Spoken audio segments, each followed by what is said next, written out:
Salut à tous, j'espère que vous allez bien. Aujourd'hui on se retrouve pour une vidéo sur mon astuce des post-it. Vous avez, de toute façon je sais pas pourquoi je le dis, vous avez dû le voir dans le titre.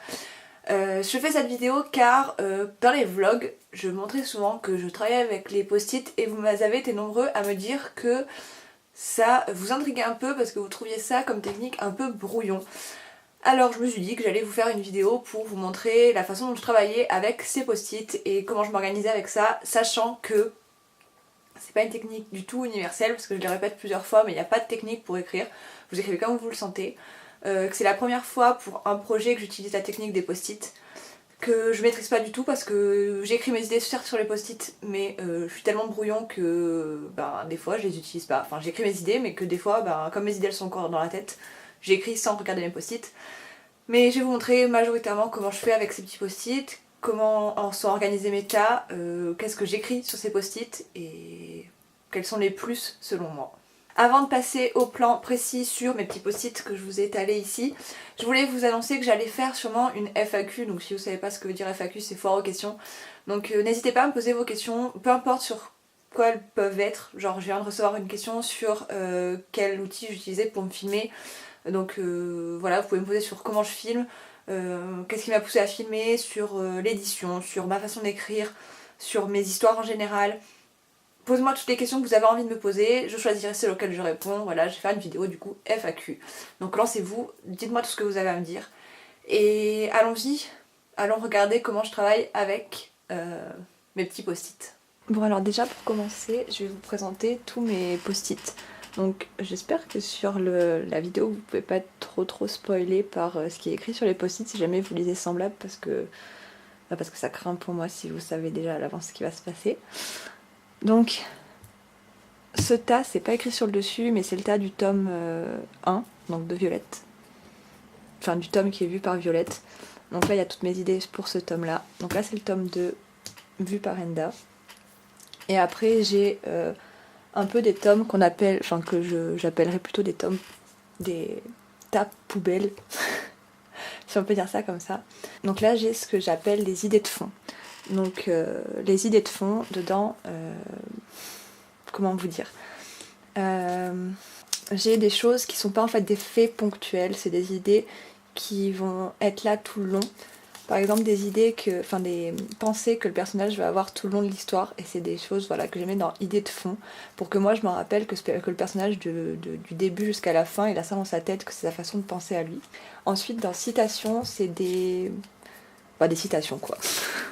Que dire de plus vis-à-vis de ça, c'est juste que il y a des fois des propos que mon personnage va avoir qui me viennent sans avoir vraiment le contexte, et du coup je les note sur mon post-it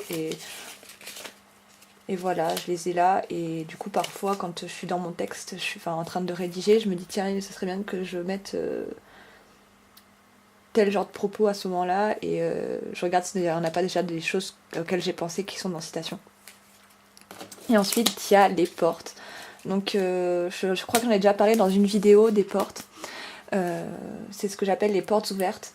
C'est les trames ou les questionnements plutôt que le lecteur va se poser à tel moment de l'histoire. Donc là il y a toutes les questions que le lecteur va se poser. Par exemple, je pense que ça spoil pas trop si je dis ça, pourquoi Violette n'aime pas les enfants? Voilà, et c'est une question qu'il va falloir que je vous réponde pour pouvoir fermer en fait la porte. Donc je les note à chaque fois pour me rappeler quelles portes sont ouvertes, quelles portes sont fermées, quelles portes j'ai ouvertes, etc. Ensuite, comme je vous l'ai dit, j'ai là mon tas de violettes, et en même temps, ici, comme vous pouvez voir, j'ai plusieurs petits post-it qui sont en vrac.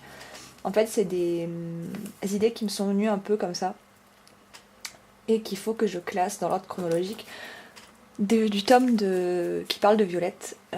Donc on va faire ça dans quelques minutes, quand j'aurai fini de vous présenter mes post-it.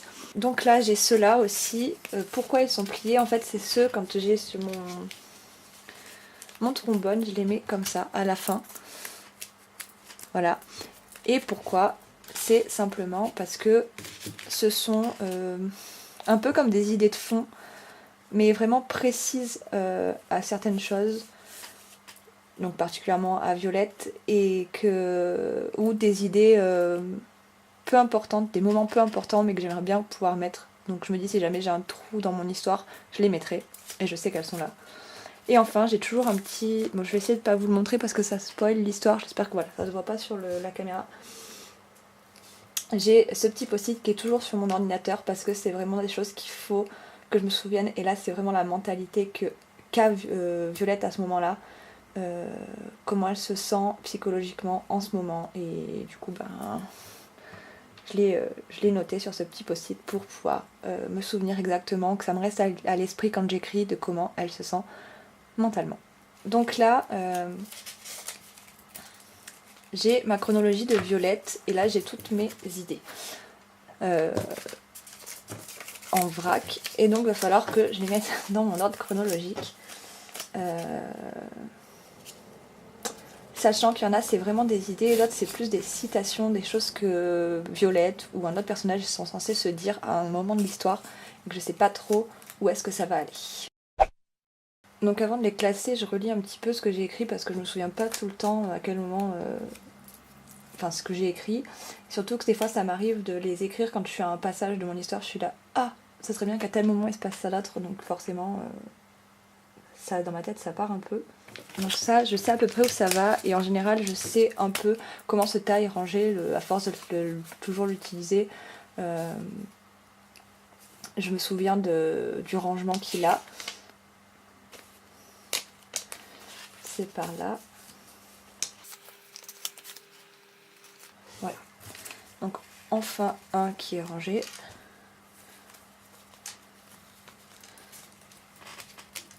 Ça en fait je pense que je vais le mettre dans le tome 2. Donc je le mets là pour penser plus tard.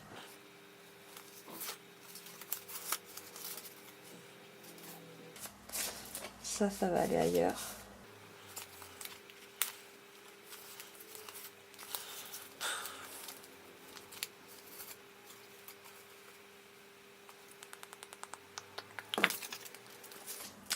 Voilà. Encore un de rangé.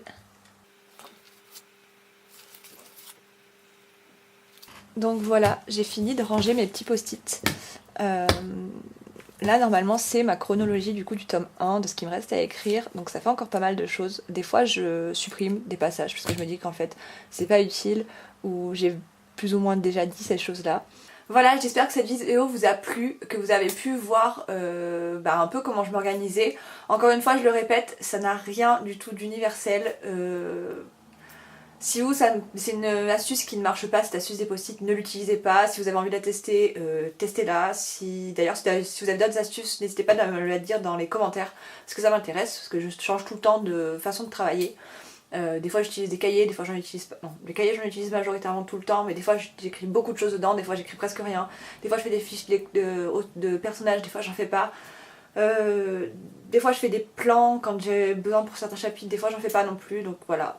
On a chacun notre façon de travailler, chacun des fois notre façon de ne pas travailler aussi, puisque la procrastination est une partie du travail d'auteur. Mais voilà, j'espère que cette vidéo a été cool. Dites-moi si vous voulez en voir un peu plus des comme ça.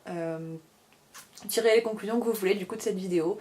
Et puis ben, continuez à être vous, continuez à être géniaux, continuez à écrire, continuez à être passionnés. Et moi je vous dis à la semaine prochaine.